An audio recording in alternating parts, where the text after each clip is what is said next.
Quero cumprimentá-lo com a paz do Senhor, dizer que é um prazer ter você aqui novamente para juntos iniciarmos mais um plano de estudo nas lições bíblicas da CPED, classe adultos, nesse primeiro trimestre de 2021. Tá? Você ficando comigo até o fim, eu vou poder passar para você algumas dicas importantes da lição. Sempre lembrando que aqui eu não dou a chamada pré-aula, mas sim detalho alguns pontos importantes da lição de maneira que você possa ter mais assertividade no momento que você está estudando a lição, tá bom? No momento que você, que é aluno, está refletindo sobre ela, você que é professor está preparando a sua aula. Então, o objetivo aqui é tornar a lição mais enxuta, objetiva, para que você possa otimizar o seu tempo e chegar ao entendimento do que o comentarista está passando com mais facilidade. Aí sim você vai agregando aquilo que é secundário na lição e agregando outros materiais e a sua própria experiência. Mas o mais importante no plano de estudo é a lógica com a qual você aborda a lição para poder ganhar tempo e colocar em relevo aquilo que é mais importante. Então, fica comigo, eu tenho certeza que vai ser bênção para você, tá bom? Agora a gente vai para a tela do meu computador e nós vamos iniciar esse plano de estudos, tá bom? Então, eu já estou aqui na tela do meu computador. O título da nossa lição, perdoa, o título da nossa lição de hoje é a lição 9, Vivendo o Fervor Espiritual.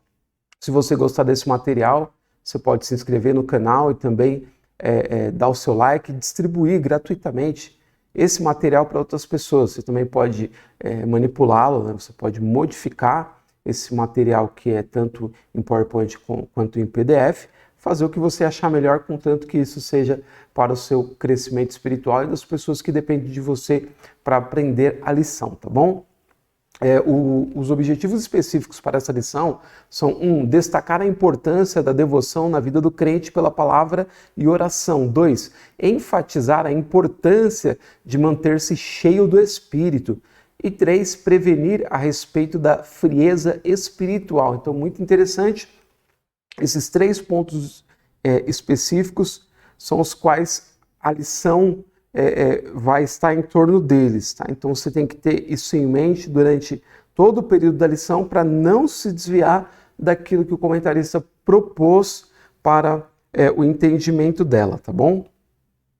Aí o texto áureo da lição diz: e não vos embriagueis com o vinho em que há contenda, mas enchei-vos do Espírito. E a verdade prática, ser cheio do Espírito Santo pode se referir tanto ao batismo no Espírito Santo, como também à vida plena no Espírito, tá bom? Então, pode se referir tanto a uma coisa quanto a outra, mas são coisas diferentes, isso é o que o comentarista vai colocar durante a lição. Mas o conteúdo que você deve se concentrar é justamente pensamento lá nos objetivos específicos, textual, verdade prática, e a introdução da lição, que vai dar justamente aquilo que você precisa para se manter dentro da ótica que o comentarista propôs. A leitura bíblica em classe é em Efésios, no capítulo 5, do versículo 15 ao versículo 20. Você pausa aqui essa apresentação, faz a sua leitura e depois você retorna. A introdução diz o seguinte: a expressão todos foram cheios do Espírito Santo, em Atos 2 e 4, quer dizer que todos foram batizados no Espírito Santo. Isso já estudamos na lição 3, mas nela aprendemos igualmente que cheio do Espírito indica também viver a plenitude ou o fervor do Espírito. Vamos analisar melhor essa parte da teologia pentecostal, ok? E aqui nós temos como tópico 1 a importância da devoção pela palavra e oração, a importância em manter-se cheio do Espírito, e vigilantes contra a frieza espiritual. Então você percebe que é uma repetição do que já está lá nos objetivos específicos. Então o comentarista quer que mantenha isso como foco. O que está lá é o que está aqui nos tópicos. E aí, como sugestão de gestão do tempo em aula para os professores, eu distribuí da seguinte forma: 30 minutos no primeiro tópico, porque tem 4 subtópicos, e depois 20 no segundo e 20 no terceiro, dando um total de 70 minutos, que é o que a maior parte das salas de aulas de escola dominical tem, 70 minutos ou 1 hora e 10 em aula, tá? Não todo o período da escola, o período de aula. E aí você distribui conforme a sua necessidade aquilo que for mais importante para os seus alunos, você que é professor, ok? A gente vai para o primeiro ponto, primeiro tópico, a importância da devoção pela palavra e oração. Então começa pela devoção. Leitura da Bíblia, oração e jejum são importantes exercícios espirituais na vida da igreja desde o princípio. Tudo isso é válido espiritualmente salutar para a vida cristã, mas torna-se eficaz quando acompanhada da santificação e de humildade, prudência e sabedoria. Então, o comentarista está querendo colocar aqui como a questão da devoção, que ela é boa quando ela está direcionada por sabedoria, e essa sabedoria é trazida pelo conhecimento bíblico. Então, quando você tem a devoção, que você se volta para a santificação, para a separação, para estar focado nas coisas de Deus, você deve fazê-lo também com sabedoria, porque a devoção que um crente tem para com as coisas de Deus é diferente da devoção que outras pessoas têm, por exemplo, para com um ídolo. É diferente, porque Deus não é ídolo, Deus é Senhor. E a devoção para com Ele é uma devoção viva, ela faz parte de uma prática que está no dia a dia do crente e é uma relação viva. Então isso é importante de se considerar para dizer que ela tem que estar envolta em sabedoria bíblica, ou seja, o conhecimento bíblico está direcionando essa relação para que ela seja saudável e não seja tipo uma prática religiosa, ok? A oração e a palavra. A oração é o ato consciente pelo qual a pessoa dirige-se a Deus para se comunicar com Ele e buscar a sua ajuda por meio de palavra ou pensamento. A oração é a alma do cristianismo e expressa a nossa total dependência de Deus. O próprio Senhor Jesus Cristo tinha o hábito de orar. Lucas 3, 21, 6 e 12. Aqui o comentarista coloca a questão da oração como essencial à vida cristã. E isso é uma coisa que é até inquestionável e muito clara por toda a Bíblia e por todo o Novo Testamento. A vida de Jesus foi completamente mergulhada em oração. Passava noites e noites orando, enquanto os discípulos muitas vezes iam dormir e passava a madrugada inteira orando. E nos deu esse exemplo de relação íntima com Deus através da oração. E é muito interessante que quando a gente analisa esse aspecto da vida, traz para os nossos dias, nós percebemos que muitas pessoas, por se afastar da oração, perde também outras características da vida cristã e até mesmo a capacidade de discernir as coisas. Ou seja, não está orando, não está se santificando, não consegue ver as coisas pela dimensão de Deus, mas pela dimensão carnal. E aí, quando vai fazer uma avaliação da relação das coisas de Deus com as coisas do mundo, parece nivelar, como se tudo fosse normal. A combinação, por exemplo, da vida sagrada com a vida profana. Elementos mundanos trazidos para a nossa vida e misturados com os elementos sagrados. De uma vida, por exemplo, voltada para Deus, na comparação do fruto do Espírito com as obras da carne, em Gálatas 5 e 22, e fazendo uma mistura dessas coisas. Ou seja, tanto faz as brigas, as lutas, as dissensões, a inveja, ou estar em amor, longanimidade, como se essas coisas pudessem se misturar. E tem pessoas que vivem transitando entre, vamos dizer, esses dois ambientes, esses dois mundos, essas duas realidades, tentando misturá-las, e elas não podem ser misturadas. O resultado disso é uma vida cristã apática, distanciada de Deus, e que se tornou mais uma vida religiosa do que uma vida de relação viva com Deus. Então, o resgate da oração é necessário e importante. E ele também trabalha um aspecto que é de diminuir nosso estado de ansiedade. Porque muitas pessoas não têm condição de orar, não conseguem tirar talvez mais de 30 segundos de oração, porque não têm mais paciência. Estão sempre ansiosos, angustiados, agoniados. Quando colocam o joelho no chão para orar, logo querem se levantar, sem ao menos falar com Deus as coisas mínimas. Então isso também é uma característica do nosso tempo, de pessoas envoltas em ansiedade. E a oração, quando a gente insiste nela e ela se torna um padrão da nossa vida, ela traz tranquilidade para o nosso ser. Ela nos traz paz, ela nos traz uma condição de que nada pode abalar aquele momento. A gente não precisa, no meio da oração, olhar o celular para ver as redes sociais. A gente não precisa se levantar rapidamente para resolver alguma coisa. Por quê? Porque nós alcançamos a tranquilidade. A gente consegue estar num estado de contemplação de Deus. E isso só pode ser trabalhado ao longo do tempo, e é uma característica essencial à vida cristã. Então, é uma parte boa para se conversar sobre isso em sala de aula. E o terceiro, o viver sabiamente, que a gente acabou falando aqui também um pouco. Existem pelo menos 7 palavras gregas do Novo Testamento para nécio, mas a que o apóstolo usa nessa passagem só aparece aqui. É azófos, tolo, sem juízo. Paulo está contrastando a sabedoria cristã, que vem do Espírito, com a insensatez dos pagãos. Isso se torna claro no versículo 17. Então, ele faz essa comparação, que a gente não deve viver neciamente, mas pela sabedoria da palavra e pela submissão ao Espírito de Deus, para podermos ter a dimensão e clareza das coisas sob a perspectiva de Deus. Então, é muito importante isso aqui.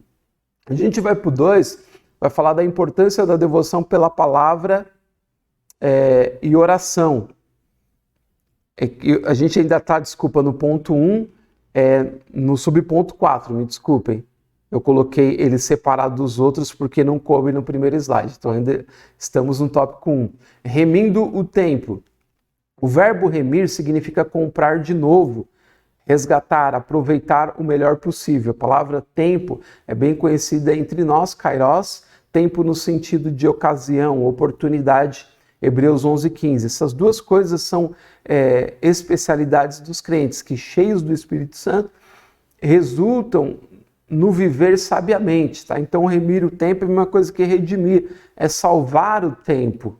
E isso é algo muito importante para o nosso tempo, em que nós somos a todo momento estimulados a desperdiçar o tempo que temos. E é interessante que você só tem um tempo, você não tem 2 tempos. Você tem 2 tempos se você pensar de forma sequencial. Tem 1 hora agora e eu tenho uma hora depois dessa hora. Mas se você pensar com mais clareza que o único tempo que você tem é esse momento que você está agora prestando atenção no que eu estou falando, e aí você ou presta atenção no que eu estou falando, ou você vai fazer alguma outra coisa, o tempo é o mesmo. Você vai ter que direcionar ele para uma dessas coisas.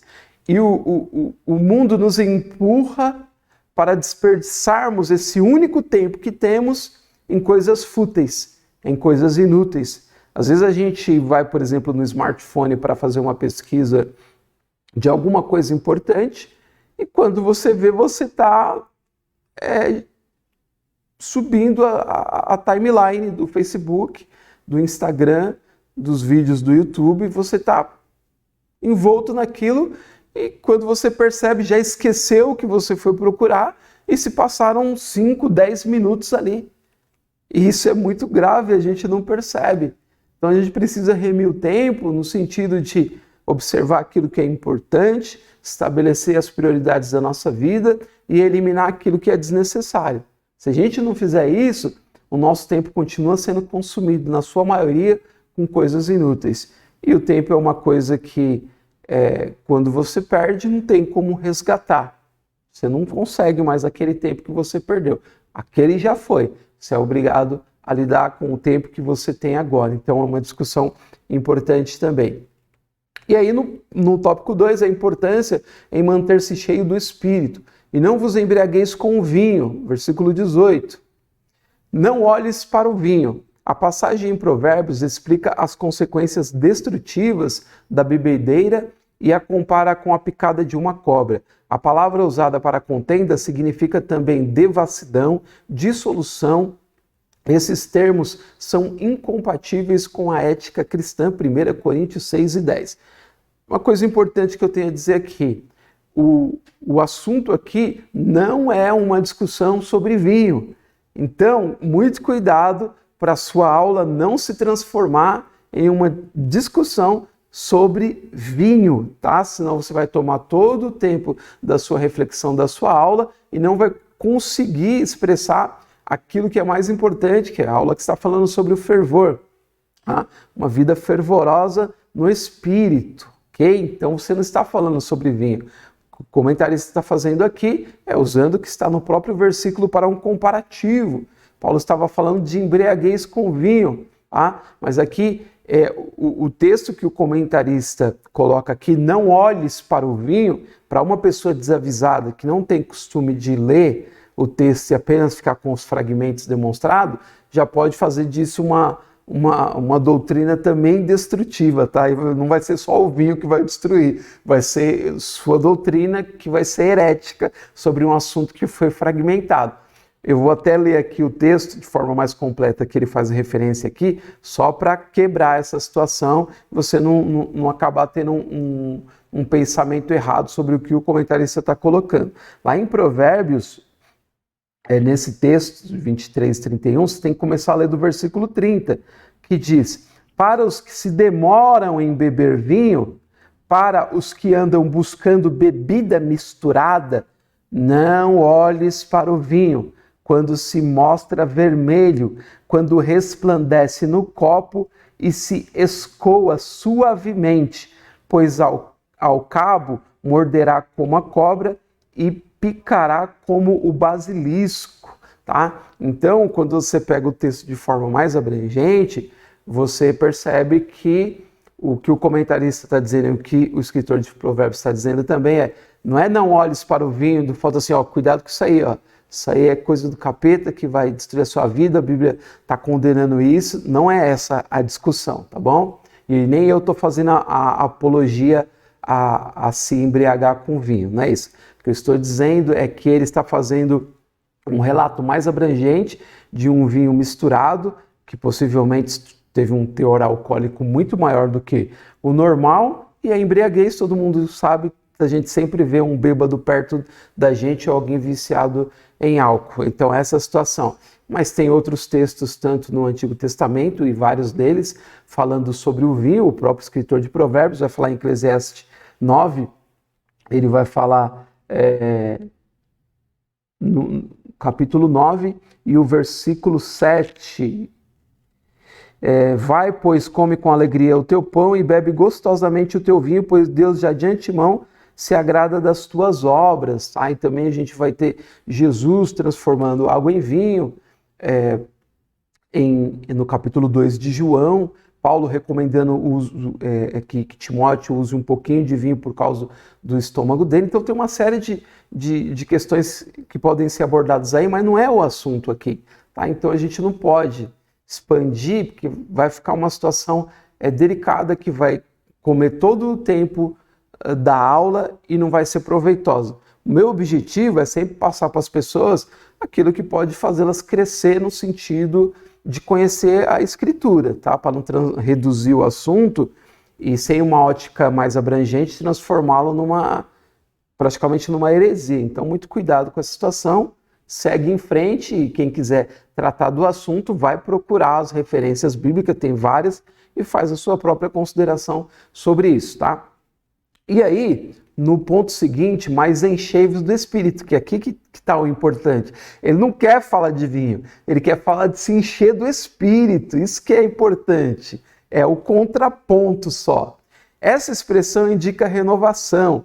novo enchimento do Espírito. A ação do Espírito na vida cristã não é estática, nele somos renovados no nosso dia a dia. Essa experiência acontece reiteradamente em nossos dias, e isso vem desde o Pentecostes. Então, o que o comentarista está fazendo aqui é expondo o que Paulo colocou sobre o vinho para dar mais ênfase no se encher do Espírito.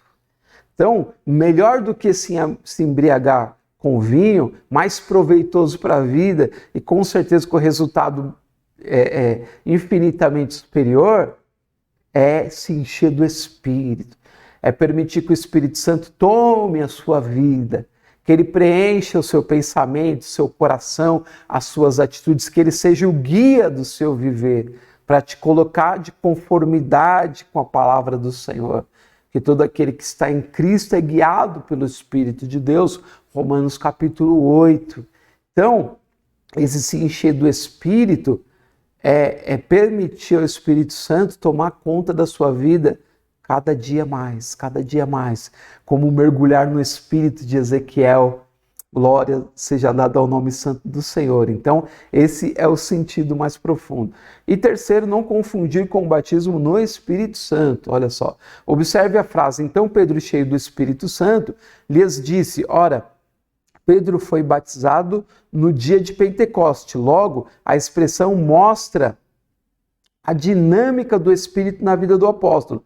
Da mesma forma, o trecho Saulo, que também se chamava Paulo, cheio do Espírito Santo, Atos 13:9, fala de alguém já batizado no Espírito Santo.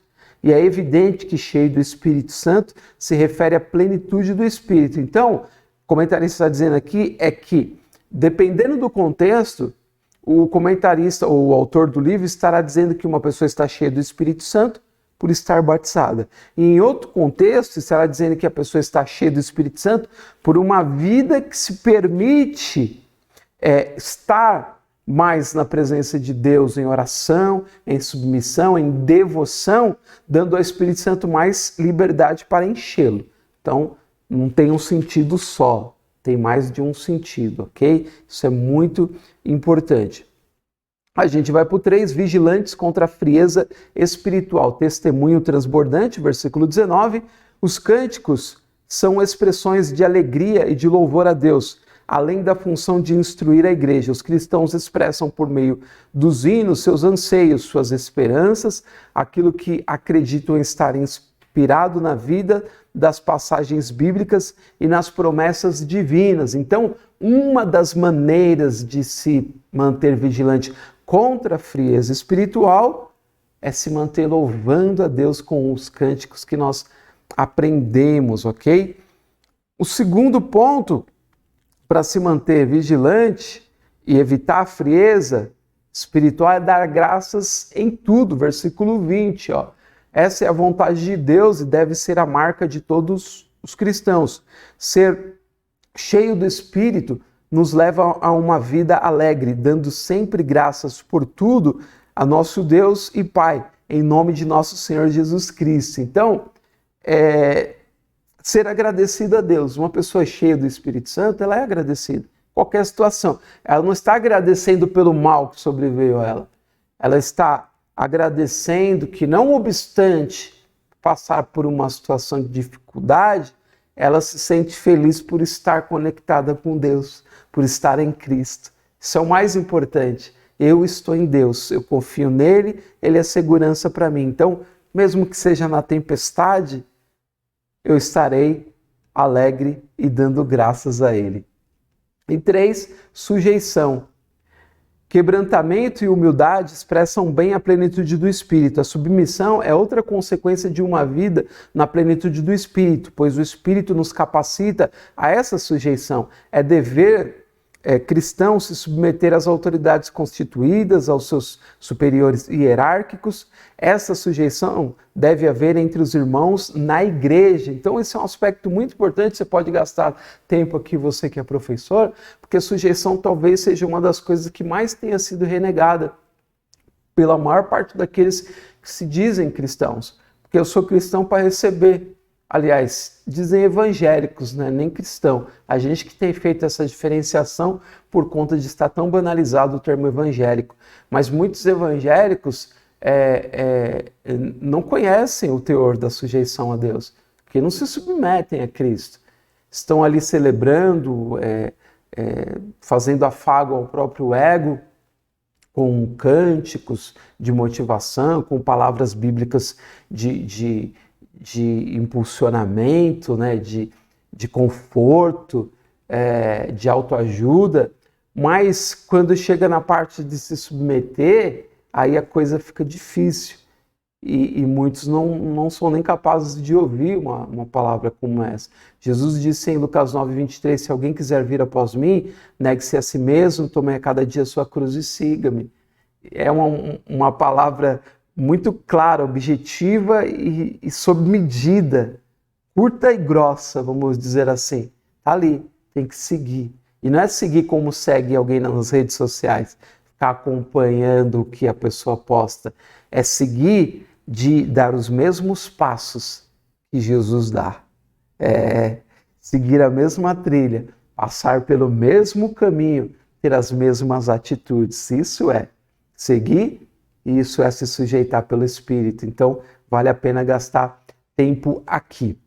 Eu espero ter contribuído no sentido de trazer esse enxugamento da lição para depois você expandir, tá? Torne específico para depois tornar abrangente. Isso é bom para você e é bom para as pessoas que te ouvem, aproveitando sempre aquilo que for mais significativo na lição. Conclusão, o significado de enchei-vos do Espírito é ter a vida cristã na plenitude do Espírito Santo. Isso envolve todos os aspectos da nossa vida, desde o cultos até o lar, desde o lar até o trabalho e a sociedade. Por meio desses testemunhos, é possível observar quem é cheio do Espírito Santo, ok? Quem é cheio do Espírito Santo. Então, eu espero ter contribuído de alguma forma com você, com essa lição, desejando a você uma excelente aula e que você tenha crescimento, de maneira que você possa, em pouco tempo, não depender mais desse material e poder, através dessa didática, formar o seu próprio material, auxiliar outras pessoas para que elas se tornem também tutores, professores e possam ajudar outros. Esse é o meu objetivo aqui. Que Deus te abençoe, peço a sua oração e, se Ele quiser, nós nos veremos na semana que vem. Até lá!